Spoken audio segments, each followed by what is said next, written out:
As to the United States, I think that it's very important to recognize that the Iranian threat to America, similar to the threat that it manifests to Israel, is not simply a long-range threat that you need them to develop ICBMs in order to take out sites or attack the United States of America. You don't even necessarily need to import terrorists from Mexico. We already know that Hezbollah is active in the United States. There was a Hezbollah cell that was broken up, I think, in 2001 after they were found in a cigarette importation scheme from North Carolina to Michigan to fund purchases of war material in the United States for Hezbollah back in Lebanon. So you already have proven Hezbollah presence on U.S. soil. But even more than that, you have an enormous Iranian presence in the Western Hemisphere, in Latin America, in South and Central America, in Nicaragua, and Ecuador, and Uruguay, and in Venezuela.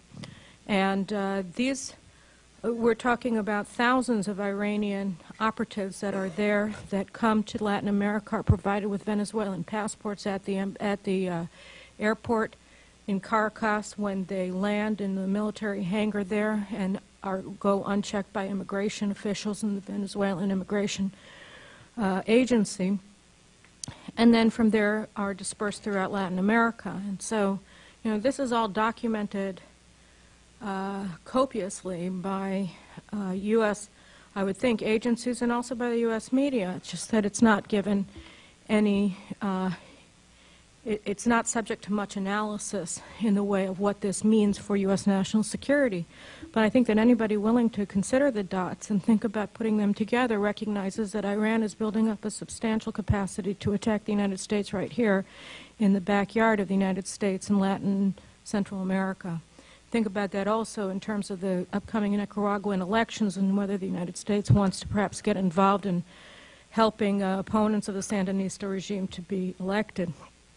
At any rate, I think when you look at the way that Iran has systematically built up its presence in the Western Hemisphere, just as it's built up its terrorist proxy network in the Middle East and in Israel, you recognize that, just as I say, this is in fact a regime that has global ambitions and aspirations to destruction. When they say death to Israel and death to America, it's not just a slogan. They actually have taken action to at least advance this aim in a very assiduous way over the past 2 decades, and that is a very big and growing threat to U.S. national security. Dan? And then we'll do... I know it's not normally your job to be at all upbeat, but we have the potential of something maybe good happening in the near future. If the Syrian government goes down and has a change of government, what would be the strategic impacts on Iran's ability to project power in the region? So, yeah, I think that what's happening in Syria is good, as opposed to what happened in Egypt, which is bad, because, or to that degree, Libya and Tunisia as well, because you have a situation where an enemy regime of the United States of America and, of course, of Israel is now being threatened with overthrow, as opposed to an allied regime with the United States or a neutral regime with the United States. And at a minimum, if Assad is brought down, you will have a weaker regime inside of Syria, and you will have a regime that is not an effective colony of Iran, so that the essential support logistically that Syria provides to Hezbollah in Lebanon will, at a minimum, be diminished in a significant way. And so you can see the possibility of perhaps allowing the majority of Lebanese who oppose Hezbollah the prospect of being able to assert their right to control that country in a democratic way, something that has been denied them after 2 consecutive elections, which Hezbollah lost, but was able to, through force, force its will upon the Lebanese government and the Lebanese armed forces, to the point where today the United States, in funding the Lebanese armed forces, is effectively funding the Hezbollah and arming it, because the Lebanese armed forces are completely dominated by Hezbollah, which is the strongest military force in Lebanon. So if Syria's Assad regime is overthrown, we may see the first prospect so far of a democratic takeover of non-Shiite Iranian terrorist proxies in Lebanon, which would be a good thing. The bad thing that we have to keep in mind is that the opposition that's been organized against Assad has been organized by Turkey and by Turkey's al-Qaeda affiliate IHH, which is allied with the regime. It is the same organization that organized the 2010 flotilla to Gaza. It was considered by the previous government in Ankara to be so extreme and so dangerous they didn't even allow IHH humanitarian operations to take place in the aftermath of the 1999 earthquake in Armenia. Simply didn't want them there. They didn't want them to have the opportunity to propagate their message to the victims of that earthquake. So this is a very radical group. It has a proven track record of using violence, and it is closely allied, if not an integral part, of the AKP regime in Ankara. And they have been organizing the Syrian opposition in Ankara with the full support of the U.S. government. And the opposition that they have organized there is dominated by the Muslim Brotherhood, which has a majority of members in the opposition that's now being supported by the U.S. government. Now, there are other options with Syria. I mean, Syria is a very a multi-ethnic state. They have 20% of the Syrians are Kurds. They have a very large Sunni population there. They have Christians there. They have Syriacs there. They have various ethnic groups there, Druze, and they're not being represented by this opposition force, apparently, that is being supported by the United States and sponsored by the Turkish government. And these are forces that seek a federal Turkey, which from an Israeli and I think from a regional perspective would be the best of all possible worlds, because if you had a federal government in Syria, you would have no serious center of power inside of Damascus that could both terrorize Syrian people and also act as a state sponsor of terrorism, because it would be too weak. Carolyn? So that's We need to basically the wrap it up. situation in Syria. Okay, thank you. And I'm sorry, we really need to get to the next speaker. Could we do a very short answer?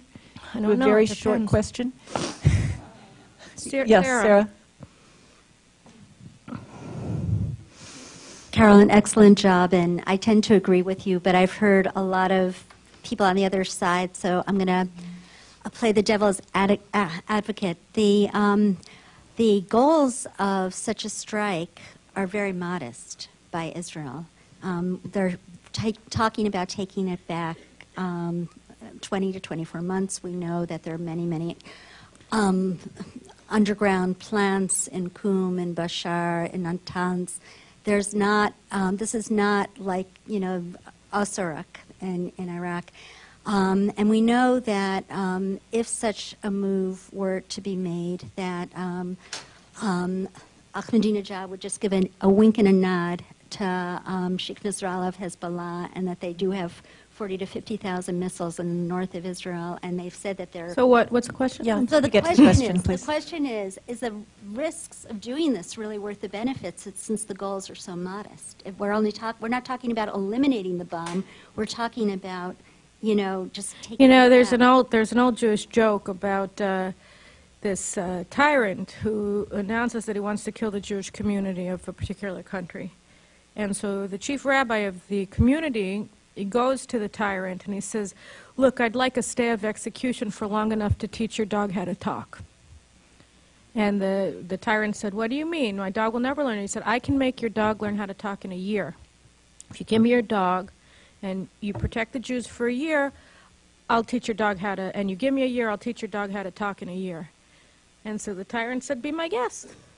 You can have a year, take the dog."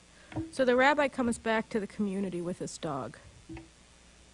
And they look at him, they say, "Rabbi, what's your problem? You're crazy. What are you doing? When you're not going to teach this dog how to talk." He said, "A year's a year. The dog may die, the king may die. Lots of things can happen. In the meantime, we have a year."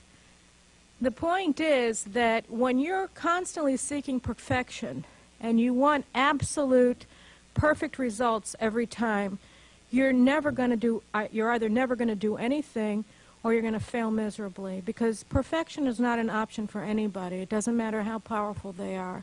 And the question is, if you take a partial measure to deal with a very large problem, if you do a cost-benefit analysis of what you've done or what the likely outcome of what you're considering doing, you'll see that no, nothing's perfect, and no, you're not going to reach some sort of utopian conclusion at the end. But you have to answer the question, are you going to be relatively better off having acted, or are you going to be relatively worse off having acted? And I think that one of the problems with much of the analysis that we've seen about Iran is that it is based upon an expectation of perfection, which certainly Israel, and I don't think anybody can reach. And again, in the balance, when I look at it, it seems to me that the positives of what can likely occur in the result of a partial Israeli strike against Iran's nuclear installations is better than the certain conclusion that we'll have, particularly looking at the fact that the IAEA and the U.S. government are not willing to do anything. Thank you so much. Seriously. That's great.